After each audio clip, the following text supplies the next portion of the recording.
запис. Добре. Марто, какви са най-големите административни затруднения, с които ти се сблъскваш в своето ежедневие? Това е далечен и широк въпрос.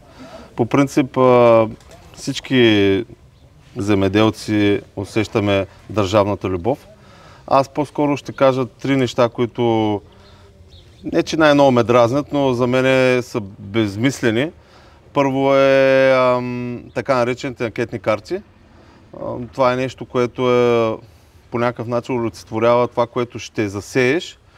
За мен там времето, което се отделя, е ненужно, защото то е само предположение, а не е реално какво ще правиш. Също така дневника за растителна защита, абсолютна бумащина, ненужна. Така или иначе повечето неща ги има в епорт. И ние ги взимаме от там, където обявяваме към пчеларите какво пръскаме и ги преписваме в дневника за растителна защита, която даже никой не гледа. Аз имам една служителка, която 3 месеца в годината само това работи. И на трето място то не е толкова, за мен е изключително недобре работеща телефонната система, по която ние, земеделците, трябва да получим информация от Фонд Земеделие.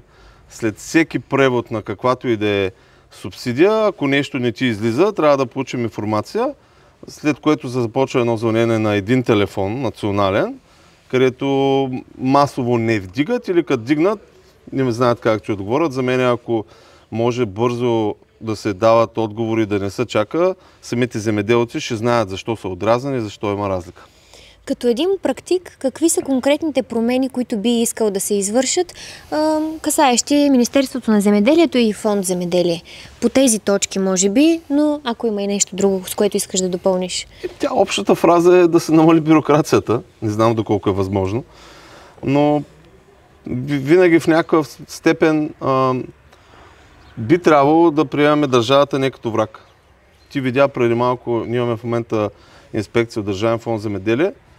Когато човека, който дойде иска да работи, да е нормален, ние като земеделци се чувстваме спокойни и по някакъв начин нещата се получават. Когато дойде някой, който идва да те отреже, оттам нататък вече ти загубяш вяра в системата и в държавата и почваш да употребяваш лоши думи, както всеки един за държавата, но не е необходимо. В крайна сметка, фактите са такива, каквито са, не би трябвало държавата да действа като мащика към нас. Да. Това е основното, общо казвам. Те са много грешки. Говорейки Само за... секунда, извинявай. Супер е, между другото, много добре. Изглеждаш спокоен, добре ти тече мисълта. Малко от ръцете не знам дали, ама... Не се вижда чак толкова. Марто, виждаш ли? Не се, нали? Добре. Само секунда. От време се замислям дали... Записа продължава. Какво? Дали не ставам прекалено многословен, но... Не, добре си. Аз ще да ти кажа. Добре, говорейки за бюрокрация, за бумащина, и сега следващият ми въпрос е доколко си готов да спазваш европейските изисквания за 30 лева на декар? Много точен въпрос. По принцип, знаеш, преди 2 години, когато бяха наложени огромни изисквания от страна на Европейския съюз, всички бяхме настръхнали. Тогава лично аз си бях казал, че няма да ги спазвам и казах си, в крайна сметка 30 лева ние губим повече от това, което ще получим. Естествено се завъртя някаква теза, че въпреки, че няма да искаш субсидии, ти пак трябва да спазваш екоизискванията.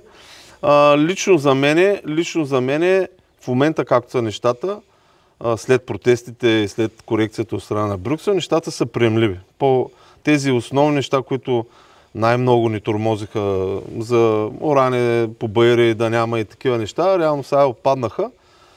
По-скоро за мен сега нещата са работими и в тази пътека, която сме тръгнали, по-скоро според мен си заслужава субсидията, за да спазваш тези неща. Поливното земеделие, това ли е ключът към еволюцията? Ако някой може да ми гарантира, че следващите 10 години зимите ще са снежни, а летата прохладни и дъждовни, аз ще кажа не. Но, както ние си говорим с колеги, след като 2 години нещата са такива, по-скоро те ще продължат да бъдат такива.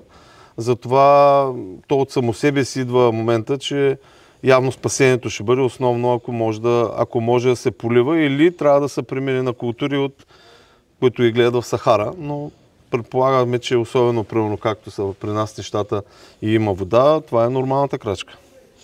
Поливаш ли своите площи? Каква част от стопанството, с което обработваш, всъщност е поливно?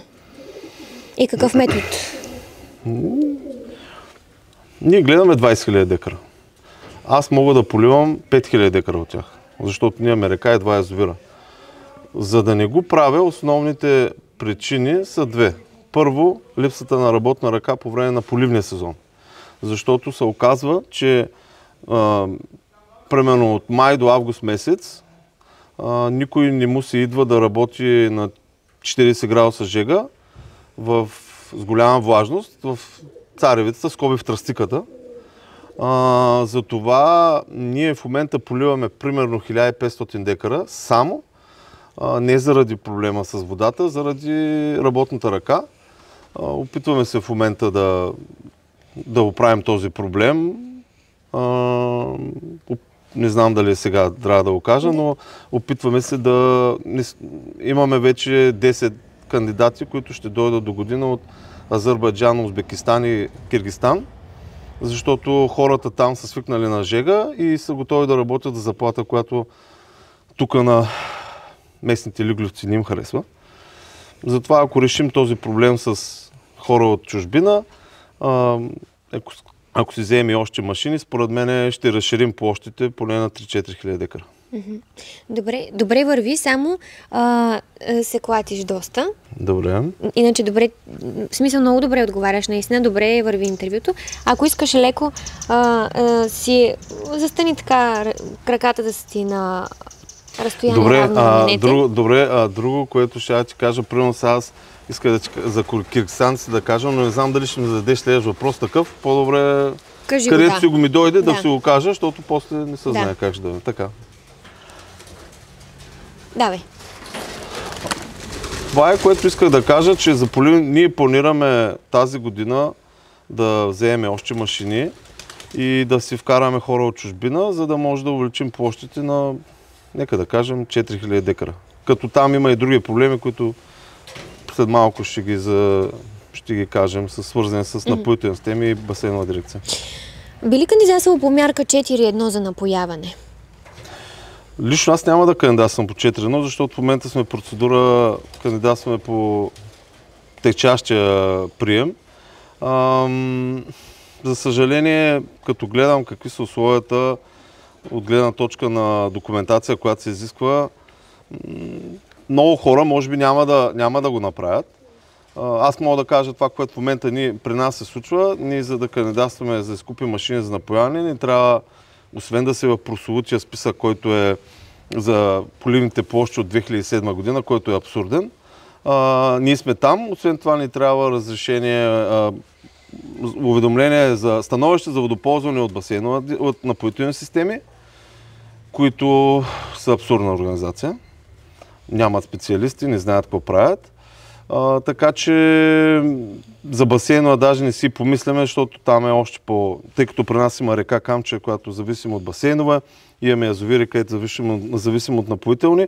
Основният проблем, който е за кандидатстване, не е финансиране или други неща. Основният проблем е документацията и бюрократичните неща, с които е свързано това кандидатстване. Какви съвети би дал в сферата на поливното земеделие? Темата е много широка, ние поливаме от 10 години. Обобщено, за мен трябва да се тръгне от там, откъде какъв е водоизточник. Тъй като ние в началото поливахме с капково напояване, взимахме вода от река Камчия. Въпреки инсталирането на много филтри, се оказа, че речната река е с много пясък вътре, което запушваше маркучите. Тоест, от реката това не е окей. Друго нещо, което видяхме, когато пък взимаме вода от язовир Цонево, те помпат водата от дълбочина, където е много студена. Там не можеш да използваш пивоти макари, защото когато поливаш отгоре, растението се стресира и реално си принуден да поливаш само през нощта. Затова аз бих казал, че най-правилният път човек да си прецени как иска да полива е да тръгне от водоизточника. Каквато вода имаш, да се съобрази с това. Сега, ако примерно, давам пример, хората в Добруджа чувам, че помпат вода от дълбочина, която е скъпа, но е чиста, там спокойно може да работиш с капково, защото няма да имаш проблем с мъркучите и там е по-пестеливо. При нас специално, когато водата идва от реката, вместо да се влее в Черно море, ние можем спокойно да дадем повече вода на растенията. Част от тях се изпарява, разбира се, но пък нямаме проблем с температурата, защото тя е темперирана докато дойде от планината и нямаме проблем с пясъка вътре, защото джузата за разпръсквачите е голяма. Така че според мен трябва да е съобразено с водата. Ние в момента основно поливаме с макари. А от гледна точка на хибриди и торове? Пак е много дълга тема, хибриди и торове. Това, което видях през годините е, че ако искаш да изкараш добър добив от поливна царевица, трябва да я нахраниш. Само с вода не става. Затова аз не мога да кажа, нали, като видове торове, които трябва да се вложат, защото на всеки почвите са саморазлични. Но това, което съм видял през годините, е, че трябва да сложиш достатъчно бройки растения в реда, които да бъдат нахранени със съответната храна. Не се получава добре момента, в който туриш с нормални торови норми, ама си сложил повече растения. Трябва всичко да е съобразено. Като ще поливаш, сееш по-гъсто и туриш повече. Относно хибридите, там е специфична работа, защото по принцип теорията е, че трябва да са по-късни хибриди. Те имат по-голям потенциал за добив, но заради това, което се получава последните 2 години, т.е. ранните летни жеги, ние мислим, че трябва да започнем да се ориентираме към ранни хибриди, които да се опитаме да направим така, че да изметлят по-рано, за да избягаме от жегата. Защото какво се получава? Ние поливаме царевица, тя изглежда страхотно, но когато в средата на юни дойде 37-8 градуса, тя точно тогава спуска метлата и няма опрашване. Ти хубаво поливаш, но то няма куча никой да изхраниш. Затова, за съжаление, заради жегите, според мен трябва да почнат да се сеят по-ранни хибриди, за да може да се изпревари температурните катаклизми и реално да има какъв кочан да храниш. Аз пак казвам, ужасно е да влезеш в едно страхотно растение от 2 метра и половина, което просто няма кочанче. Няма какво да храниш, защото жегата го е стопила. А по отношение на ПРЗ, какви са твоите съвети и какви методи за подхранване на културите предпочиташ и използваш? ПРЗ е дълга тема. При нас специално имаме голям проблем с балура.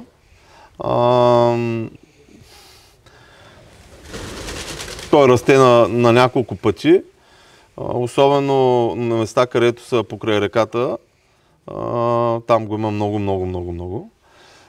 Според мен е това, което вече виждам 7-8 години, в които поливам, е поне 12, в които работим. Само с ПРЗ няма да се справим. Това, което ние мислим и започнахме от 2 години, да си оправим сидбооборота. Защото се оказа, че примерно с троскота, тъй като България ГМО не е разрешено и е трудно да пръскаме с химии, които могат в царевица да ти помогнат. Има толерантни хибриди, но хербицида не може да свърши работа. Според мен ключа не е толкова с ПРЗ, а с сидбооборот да може, защото слънчогледа си ползваш едни препарати, в пшеницата други, царевица трети. На това мисля да наблегнем, само с химия не става.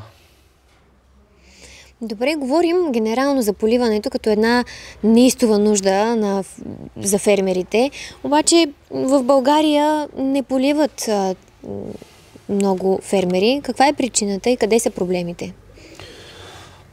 Според мен е едно наслагване. Ние преди като почнахме да поливаме, колегите тук местните казваха: вие сте луди, за какво поливате, тя пак царевица ще яде 1 тон. Просто защото преди, пак казвам, имаше сняг и имаше повече дъждове. Затова много хора се осланяха на тази теория, че един вид не се заслужава да поливаш. Но всички вече виждаме за какво става въпрос. Аз по-скоро искам да дам пример с Италия. Бях в август месец там. Това, което видях август месец в поречието на долина По, която даже ходих да гледам, почвата не е хубава, има камъни, не е някаква невероятна. Всичко се полива. Тоест, аз казвам така, ние някой път вода газим, жадни ходим. За всеки, който има вода, е престъпление, но за мен е обидно и после няма право да се оплаква, че не може да е конкурентно способен, защото хората го видях с стари макари, стари системи поливни, нищо модерно няма, но всеки си полива. Поливат си соята, поливат си сургото, поливат си царевицата, изглеждат зелени, страхотни, а ние тук се оплакваме, той не става, но и не става. Аз разбирам, където нямат вода. Там има някакво оправдание, защото просто хората нямат. Но когато има вода, няма как да стане без поливане. И няма логика да се мъчим да стане без поливане. Защо да го правим при положение, че имаш вода, може да се случат нещата, трябва и малко помощ от държавата. Да. Да преминем към темата за климатичните промени, която до голяма степен пък се препокрива и с темата за напояването. Как се справиш с сушата и високите температури в твоето стопанство? Ние на царевицата чадър не може да сложим. Това са неща, които аз вече видях през годините, даже спрях се ядосвам. Правим каквото можем, в крайна сметка Господ като изпрати жегата, когато не трябва, нищо не мога да направим. Това, което мисля да се опитаме да вкараме, е разнообразяване на култури. Искам да започнем да сеем сурго. Там проблема е, всеки каза, проблема е с пазара. Но сургото е култура, която идва от Африка и всички мои проучвания водят, че тя именно няма проблем с опрашването в високи температури. Всички мои проучвания показват, че тя ще е подходяща за нас. По принцип тя е субтропична култура, не изисква много богати или преувлажнени почви, т.е. хем е устойчива на суша, хем е устойчива на жега и ние ще се опитаме да намерим пазар за такава култура, надявам се с помощта и на колегите, за да може да я вкараме в сидбооборота и където не може да поливаме, да изместим царевицата, тъй като видяхме, че царевицата е много, много рискова. Какъв сидбооборот поддържаш като процент на обработваните площи?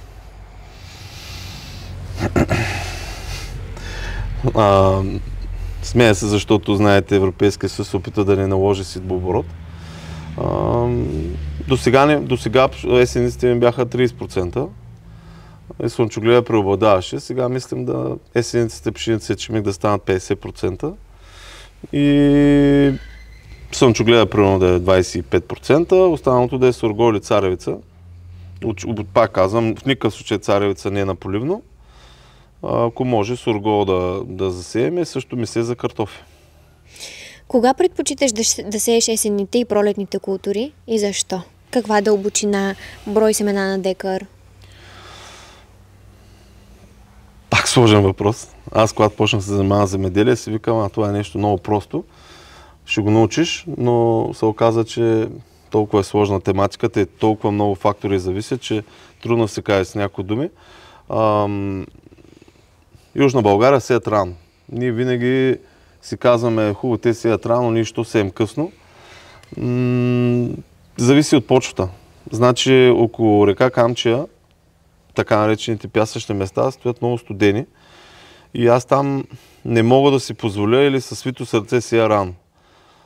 Затова по-скоро последните години се опитвам да съобразя какви полета къде ще сееме, за да започнем от там, дали ще е царевица или слънчоглед, но да започнем да сеем от блокове, където са по-наприпек. Примерно ми прави впечатление, че има много голямо значение дали е южно или северно изложение. Също има значение дали почвата е по-светла или по-тъмна. Очевидно тъмните по-бързо се стоплят. Това е видимо го виждам. Затова аз не мога да кажа, че трябва да сеем рано, а по-скоро трябва да започваме да сеем от там, където е най-подходящо. И с културата, която е най-подходяща, и да се съобразява. Не може, ние не сме като в Добруджата, всичко да ни е еднакво като почвено-климатични, като почви и полета. Както виждате, има и различни, имаме и северни и южни склонове на Стара планина. Искаме се да сея рано, но не винаги е панацея. Трябва да са също така голямо значение има да има влага пролетно време. Някой път се опитваме да тръгнем да сеем рано, ама то като е кално, сидбата не върви. Така че трябва за мен да се съобразяват нещата, особено с почвите. Също така, примерно имаме метеостанция, която показва колко е температурата на почвата в 10 см слой. Това също много наблюдавам. Едно време хората са казвали, че за да почне да сееш, като седнеш на земята, не трябва да ти е студено. Трябва да се наблюдава температура на почви, как го дават времето, а не да се говори, аз ще сея, защото имам един колега, той ми е добър приятел, той е от Карнобат, той по тертип на Южна България сее рано и винаги жени по-малко от нас. Не е панацея ранното сеене. Трябва да е осмислено спрямо конкретното място. Тоест няма някакви предимства и недостатъци, които би могъл да извлечеш за ранната сеитба или късната, просто зависи от местоположението и от... Абсолютно зависи от местоположението. Ще дам пример. Колегата тук до реката тази година зася царевица, тъй като ние в България сме ощетени от гледна точка на инсектициди, които може да ползваме срещу телен червей и сив царевичен хоботник. Той зася рано царевица, тя бавно тръгна и боболечките изядоха. Буквално на 20 април сега наново. Затова ранната сеитба, когато земята е студена, води до по-бавно развитие на растението. Боболечките, пак казвам, го нападат, защото то бавно расте, те са там и в един момент се оказва, че бързата работа е срам за майстора. Но, ако го засееш на места, където няма тези проблеми, тогава се получава. Това, което аз забелязвам. Може да сеем рано, но определени места. Няма панацея. Добре, ти каза боболечките и засегна следващия ми въпрос, който щях да задам по отношение на вредителите. Ти какви проблеми имаш с вредителите, с кои от тях, как се справяш с тях? Сивият царевичен хоботник го сънувам. Това е нещо, което не е някой да яде детето ти, но това, което храни децата ни и това, което прави нашия бизнес стабилен, тази боболечка го съсифа. И още по-неприятното е да виждаме как в съседните държави, като Румъния, Турция, Украина, Сърбия, са разрешени хербициди, произведени от западни компании, които, няма да кажа име, които масово се използват извън Европейския съюз и в околните държави, а ние сме като някакви сирачета, на нас не ги дават.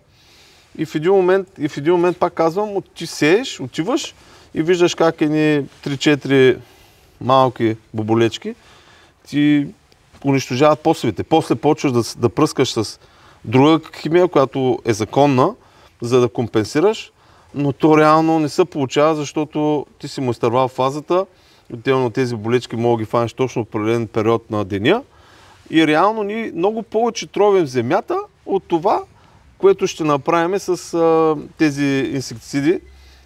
И още нещо, то е много свързано, защо са ги забранили, защо брюкселските господа, подкрепени от нашето министерство, ги забраняват, защото убивали пчелите. Абсолютна лъжа.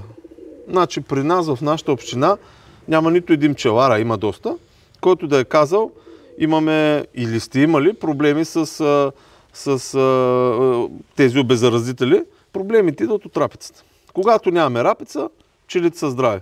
Затова за мен това е основният проблем с обеззаразителите. Получаваш ли достатъчно точни климатични прогнози и в какви аспекти биха могли да бъдат по-полезни за теб? Много се радвам, ако журналистите в София видят, че не е само София. Даже София не е земеделски район. Вчера един приятел ми казва, ама те го дават в неделя да вали. Викам ти, кой слушаш BTV, те го дават да вали в София. За мене проблема е в районирането. Значи Да не кажем, летните дъждове трудно може да ги оцелиш, защото те са тук ще вали, на 200 метра може да не вали.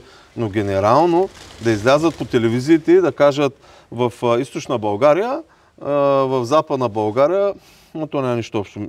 В източна България, долу в Бургас е едно, горе в Каварна е друго, при нас е трето. Затова за мен аз виждам, има много модели и следиме. Преди да се шегувахме, че сайтовете за прогнози ще ми станат любими, така се оказа. За мен най-важно е колкото може по-прогноза свързана с пак мястото. Има огромно значение мястото. НИМХ се опитва в сайта им да правят някакво райониране, но пак е доста завуалирано. За мен не че дават лоши прогнози, то човек никой не може да оцели, но ако ги дават по-за точното място, ще е по-добре. Застраховаш ли своите площи? Ако да, каква част? Ако не, защо? Тук пак няма да се разгранича от колегите. Масово никой не застрахова. Проблема е в некоректността на застрахователите. Защото сега някой ще каже, не е вярно, на мен ми платиха. На теб ти платиха, ама на 90% не им плащат. Знам, че държавата прави усилия в този аспект да поеме част от застрахователната премия. Но въпреки това, сега примерно на мен, ако ми излезе 5 лева на декар, 20 000 декара по 5 лева са 100 000 лева. И като знам, че дам 100 000 лева, а след това, ако стане, не дай си Боже, някакво събитие, ще дойда да се подиграят. В един момент се губи смисъл. Аз ще дам пример.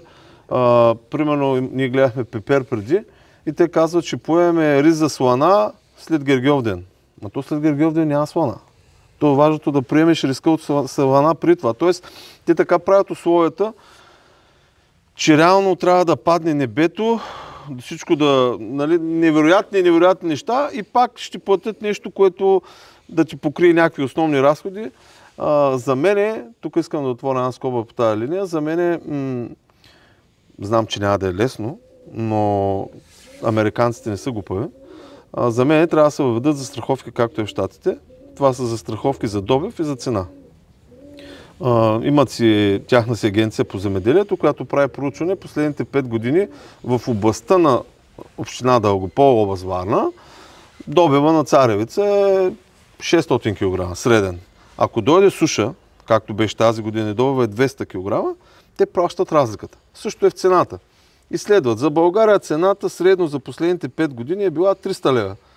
В един момент, ако дойде внос от Украйна или се случи нещо друго непредвидено, те плащат разликата. Това е реалното нещо, което може на нас да ни по някакъв начин да ни даде някаква сигурност и да ни спаси от тези катаклизми. Пак казвам, за съжаление, аз не вярвам, че нещата ще се подобрят. Даже до година да е хубава, после може да има още 10 години лоши. Какви почвени подобрители използваш? Доста. Ти знаеш, аз не съм фен на NoTill, но за мен NoTill-арите, хората, които, не NoTill-арите, но тези, които правят по-малко обработки, за мен много правилно работят с почвени подобрители. Сега някой ще каже, че го ползват, че е повече от междинните култури, които сеят, но аз познавам хора, които си ги прилагат. Аз миналата година започнах да използвам подобни неща и като почвени подобрители, листни подхранвания по-специфични. Моят добив беше по-висок от на Добруджата на много добри земеделци. За мен това е нещо, което не е скъпо, но е начин да си помогнеш на почвата и като бактерии и гъби, които могат да разблокират фосфор, калий, като други, които могат да усвоят азот. Има бактерии, гъби пак, които помагат на корена да се увеличи и хората на Запад си ги знаят, те не измисляме топлата вода. За мен всеки един земеделец трябва да започне да ги прави. Пак казвам, колеги, не е скъпо, но е необходимо и това ще ни помогне на почвата и за бъдеще ще ни помогне, защото В крайна сметка трябва да си признаем, че употребата на минерални торове и на това земеделие, което правим, наистина ни помага на почвата. И ние трябва да направим нещо, за да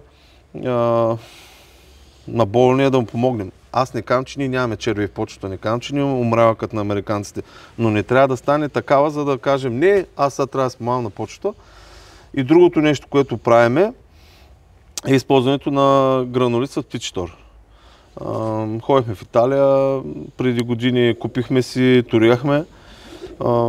Сега, ако си примерно в Добруджа и земята ти е доста добре запасена с калий и фосфор, може би ако и с хумус, имаш дебел хумусен слой, може би ако използваш птича тор, няма да видиш разлика. Но отсреща, защото гледаме едно поле, там част от него е с така наречената бяла пръст, част от него е с хубава пръст. Когато турих с птича тор, не знам дали колегите ще ми повярват, но на бялата пръст имах същия хубав дой, в който имах и на другото място. Тоест за мен птичата тор помага на... Не за мен, то си е доказано, помага на почвата, като я дарява с хумус и с полезни вещества. Това е нещо, което трябва също може и да не е толкова скъпо. Има варианти за това, но трябва да го правим. Добре, ти искаш ли да разкажеш за гъбите и за това, което вие правите? Въпреки някои хора, които мислят, че ще ни арестуват, ние си отглеждаме сами гъби. Купуваме си препарати, които са гъби, бактерии. Купуваме си препарати, които са разрешени, легализирани с всякакви сертификати. Слагаме ги в бидони с вода, с определени пропорции. Добавяме меласа. Меласата е това захар, която ги храни. И по този начин започваме да въртиме по един процес. Примерно 1 тон, ако е бидона, изтегляме 700 литра от него, слагаме го в пръскачката, допълваме вода, слагаме меласа. По този начин аз от няколко кампании, да кажа, пролетни и есени, слагам по 3-4 литра, някой път 2, зависи колко интензивно пръскаме, от разтвор, който е за мен е пълен с бактерии и гъби. Следиме до някакво ниво да не умрат, защото когато станат прекалено много вътре, могат да почнат да измират. Това, което ни липсва, е някакъв лабораторен анализ, за да може да... Защото много колеги веднага пак, човек някой път не вярва. Много колеги казват, ама ти сега де знаеш, че ти помагат, откъде знаеш, че са живи. Аз им казвам, виж добива накрая, още повече може и за 1-2 години да не може да помогнем на този аспект, но това е един начин, по който можем ние, без ядрени физици, да си подсигуриме евтин източник на бактерии и гъби. Не отричам фирмите, които продават, но просто там едно третиране е 4-5 лева и ако трябва да го направиш 2-3 пъти, в един момент човек се плаши и не слага. Затова призовавам колегите, които им се струва голяма сума, да помислят за вариант, в който могат спокойно да си ги отглеждат. Няма нищо страшно, това са хубави, както ние ги наричаме, гадинки. Няма как да навредим на почвата от даже да са мъртви бактерии и гъби, но аз като гледам, ние си имаме показатели, по които познаваме кога разтвора е готов. Той става съвсем с друг цвят, съвсем различна миризма. Като гледам, са си доста живички. Има ли различни култури, освен основните в твоето стопанство? Имаме 200 декара лозя, имаме животни, т.е. имаме доста хобита. Това, което се опитвам да направя тази година е първо да внедриме сургото. Между другото, много хора твърдят, че сургото е трудно продаваемо, но аз още първия разговор, с който имах с търговец, ми каза, че мога да подпише с мен договор за твърд пазар. Другото, което мисля да направя, е да вкараме картофи. Всички знаем проблема с работата ръка, ние имахме пипер, видях за какво става въпрос. Отделно пипера е нетраен. Мислим да започнем да отглеждаме картофи. Сметките изглеждат добре. Естествено, пак някой ще каже, да, ама те хора, цената каква ще има хора, които са фалирали, да, ама има хора, които гледат много картофи. И то в България. Затова, при положение, че имаме вода, за мен имаме подходящи места, където сееме, където може да гледаме. Има и колеги, които го правят в нашите землища, наблюдавам ги, виждам, че са доволни. Мисля да вкараме картофи, като няма как да гледаме такива декари, но 200-300 декара картофи за мен е нещо, което може да в една тежка година могат да помогнат. Пък и са начин по някакъв начин да разнообразиш, нали, да не разчиташ само на едно и също нещо. По-малко работна ръка трябва. И така, картофи и сургон мислим да вкараме като алтернатива. Във вашето стопанство провеждате ли анализи на почвата и семената в определени фази на вегетацията? От доста години. Каква е ползата и причините какви са? От доста години ползвали сме различни фирми. Пак е сложен въпроса.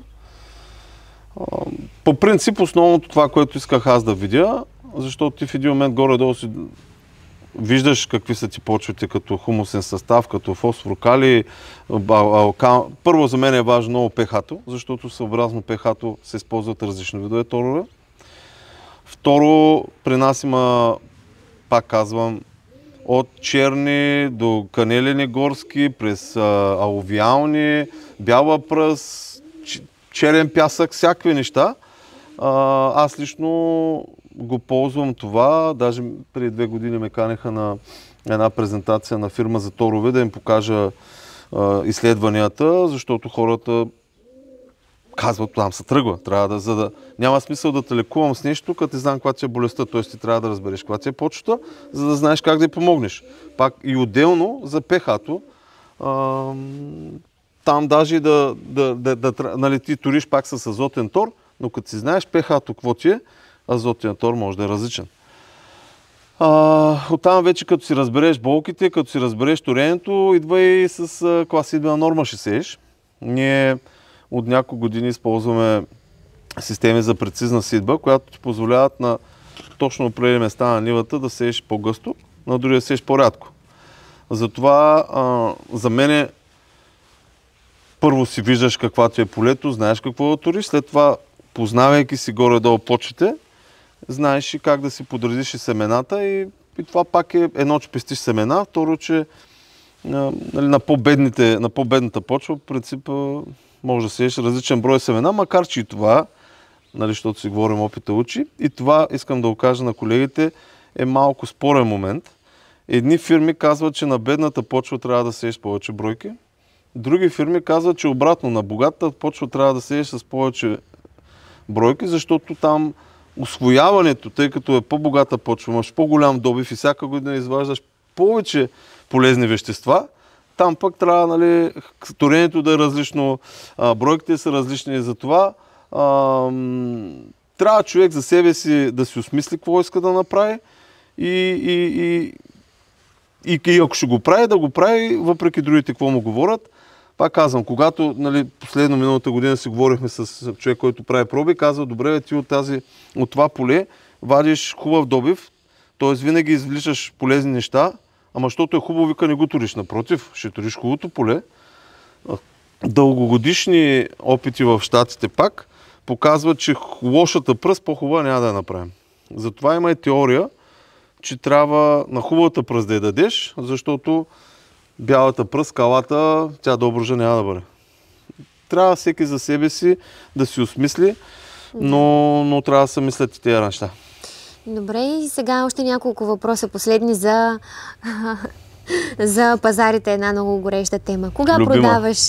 Кога продаваш ти и какви правила следваш при продаването на продукция? Ще кажа, когато Илия каже да продавам, тогава продавам. Ако трябва да бъда сериозен, нали, това е въпрос за $1 милион, дали ще се дигне, дали ще падне цената. Ние това, което почнахме да правим е, което умните хора искат, да диверсифицираме риска. Тъй като не може да кажем, сега американския президент бил спечелил, слънчогледа щял да отиде или на къде си. Даже аз последно време, като ми кажат, че отиде на или къде си, знам, че няма да отида там. Затова почнахме да диверсифицираме. Продаваме по често, по малко или когато ни трябват пари. Не хвърляме боб, защото през годините някой път оцелваш, обаче много пъти не оцелваш и боли. Затова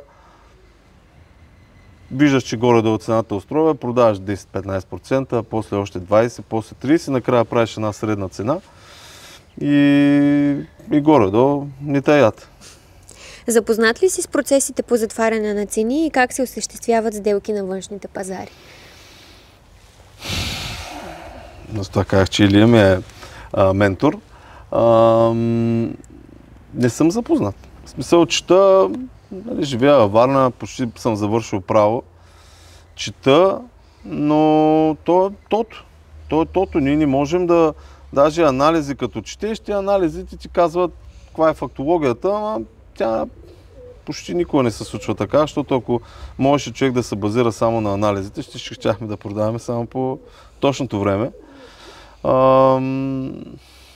Не мисля, че... Но даже и да вземем най-добрия консултант по тези неща, аз не мисля, че той знае. Той ако знаеше, ще е много богат човек, нямаше да се занимава с нас. Не мисля, че можеш някакви насоки да имаш, но те веднага те контролират, примерно казват, ти кажеш, да, ама тя се реколта тук на царевицата е лоша, и те казват, да, ама Бразилия е хубава. Те винаги търговците могат да те контролират, гледаш борста, за мен диверсификация е майката. Запознат ли си с хеджирането? Не. Чувал съм го. Горе-долу, имам си в главата някакво възприятие, но ето това също, за съжаление, нещо, което ми липсва, доколкото разбираме някакъв вид застраховка на цени, но за съжаление не съм запознат. Какво е мнението ти за българските преработватели и как може да се подобри сътрудничеството между фермери и преработватели? Пак сложен въпрос. За мен проблема основният е комуникационен. Значи ние сме като лески ЦСКА. Едните мразят, другите мразят. Няма разговор между нас. За мен, онзи ден си говорих с партньора ми, аз му казах една моя идея, която може да има разговор между производителите на слънчоглед и преработвателите, да се направят по-добри преференциални условия за българските земеделци в един период, също което ние примерно да кажем окей, но след това пък ние нямаме против да си внесете отвънка. И той веднага почва, но това е против пазара, против той. Аз му обясних, че това ще е добре и за преработвателите.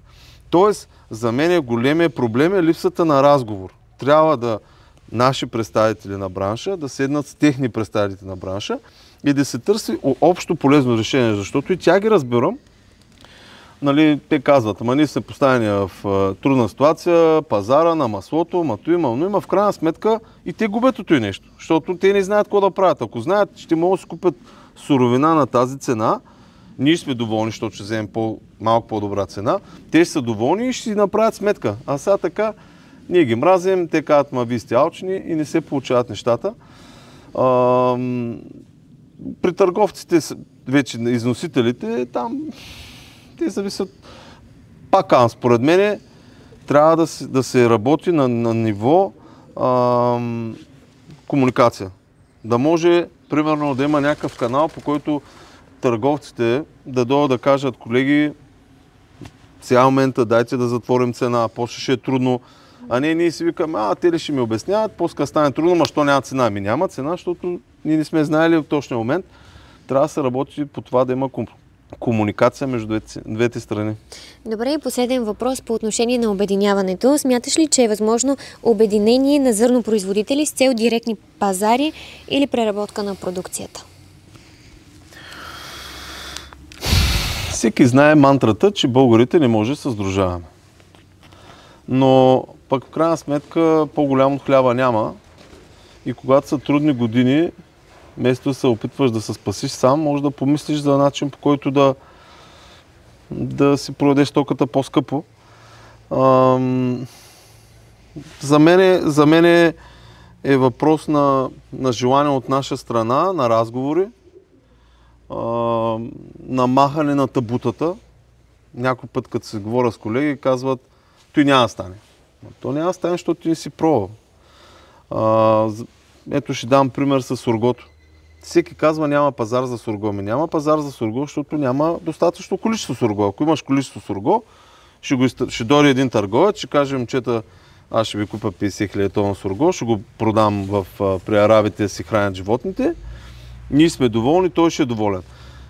Тоест, ние трябва да се съберем, да си кажем, искаме ли да направим едно сдружение, да произведеме сурго или твърда пшеница, да извикаме търговец, да се опитаме да има някакъв разговор и след това всеки си има някаква квота, примерно, предварителното споразумение, аз си на 2000 тона, ти имаш 1000 тона, всеки е се, после гледа да си изпълни квотата. Не е нещо невъзможно. Просто пак е мантра, българите не могат да се сдружават, ами дай да се избиеме.